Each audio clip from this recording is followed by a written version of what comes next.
আজকের এই কর্মী সম্মেলনের সম্মানিত সভাপতি, উপস্থিত আছেন দৌলতপুর উপজেলার সাবেক সংসদ সদস্য সভাপতি রেজা আহমেদ বাচ্চু মোল্লা, উপস্থিত আছেন দৌলতপুর উপজেলার সাধারণ সম্পাদক বিল্লাল হোসেন সাবেক চেয়ারম্যান এবং থানা পর্যায়ের নেতৃবৃন্দ এবং বিভিন্ন ওয়ার্ড থেকে আগত সভাপতি, সেক্রেটারি এবং কর্মীবৃন্দ, আমার তরফ থেকে সবাইকে আমার সালাম ও শুভেচ্ছা। আসসালামু আলাইকুম।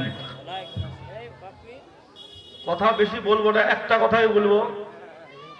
রেজা আহমেদ বাচ্চু মোল্লার যোগ্য নেতৃত্বে আমাদের যে প্রত্যাশা ছিল তার মনোনয়ন, সেই মনোনয়ন আমাদের উপহার দিয়েছে। এখন আমাদের তার প্রত্যাশা পূরণ করার পালা।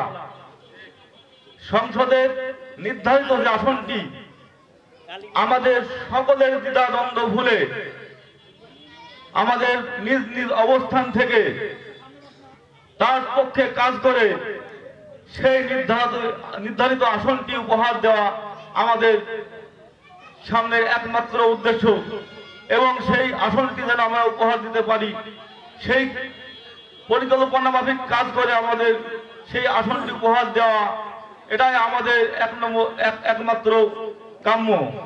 আর সেই জন্য আমাদের সমস্ত দ্বিধাদ্বন্দ্ব ভুলে আমাদের এই ধানের শীষকে বিজয়ী করে তাকে আমরা সংসদের আসনটি উপহার দিব। এই বলে আমি আমার সংক্ষিপ্ত বক্তব্য শেষ করছি। আল্লাহ হাফেজ।